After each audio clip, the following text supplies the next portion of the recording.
Narinig mo na ba ang salitang information asymmetry? Now today we are going to talk about information asymmetry, and we're going to dig deeper by asking ourselves, ano yung pwede nating magawa sa mga sarili natin para mabawasan yung information asymmetry. This is Pinoy Extreme. Let's do this! This is Pinoy Extreme. Sa economics, ito ay kapag mas may alam ang isang tao o grupo kaysa sayo at dahil dito, sila ay nakikinabang habang ikaw ay nalulugi. We also need to address, is information asymmetry a crime? Well, in and on itself, hindi. Di ba? May mga pagkakataon na hindi naman krimen yung mas may alam ka at ayaw mong ibigay yung alam mo doon sa sitwasyon na yun. And ito yung isa sa mga example.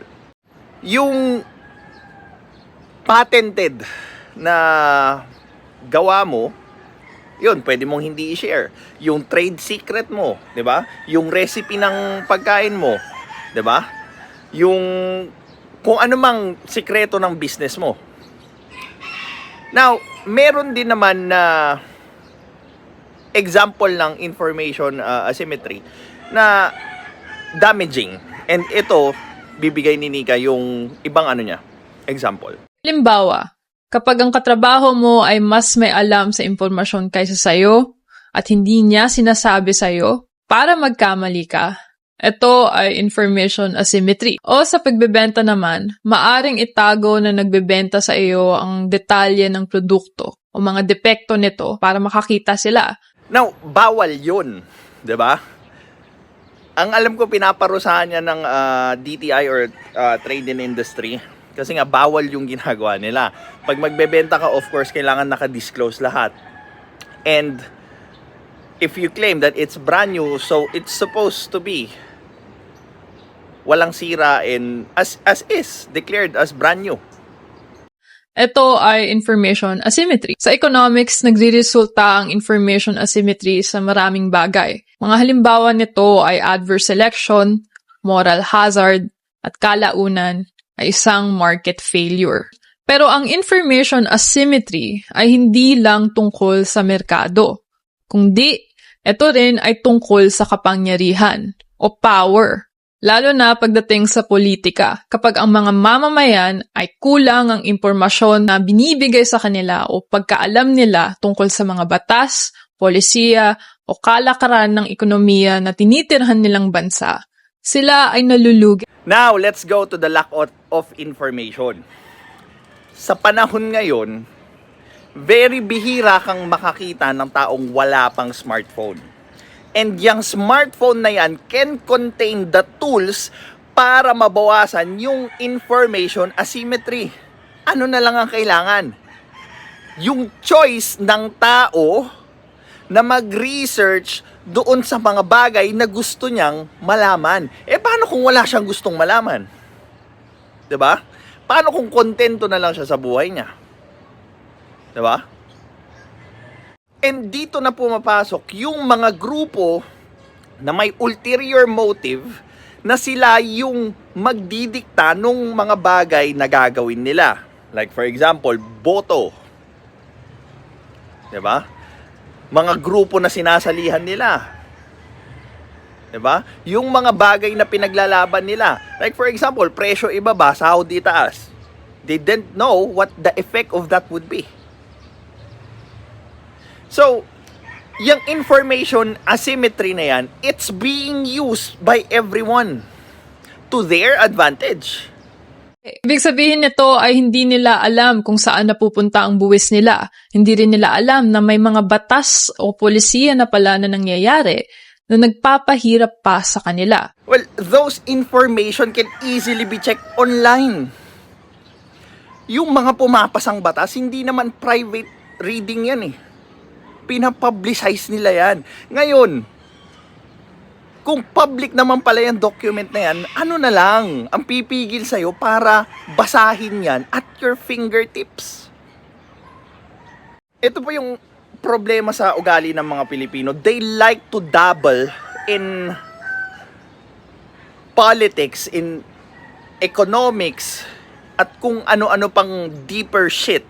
Pero hindi nila binabayaran yung ticket para makapunta doon sa big men's table at makapag-usap ng mga komplikadong bagay.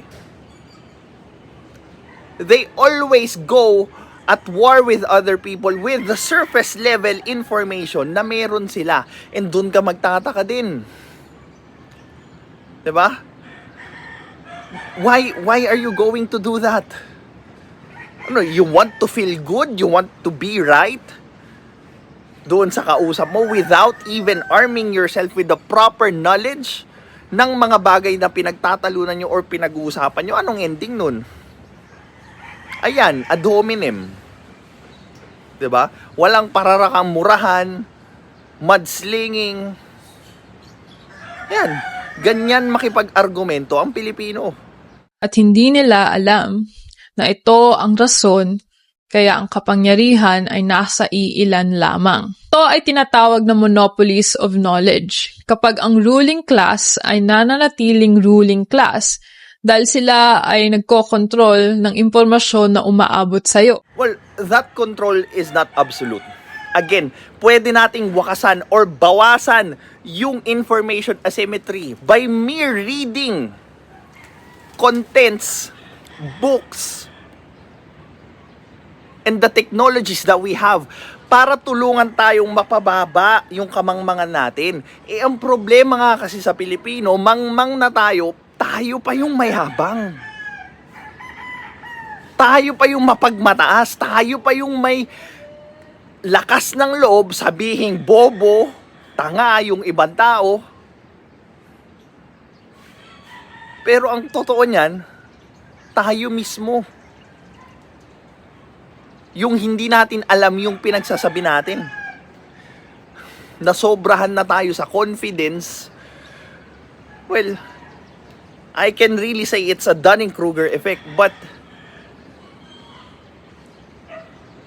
with a lot of people being so confident, yung conviction nila doon sa knowledge nila, sobrang hirap tibagin.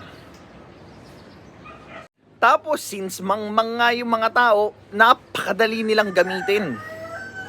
Napakadaling i-redirect nung galit nila, nung inis nila, nung emosyon nila doon sa mga taong wala namang kinalaman. Doon sa paghihirap nila, doon sa dinadanas nila. Nasanay na lang tayo na magreklamo. I-pinpoint yung ibang tao para ahon tayo doon sa kahirapan. Hindi na natin naisip na walang ibang taong tutulong sa atin kundi yung mga sarili natin.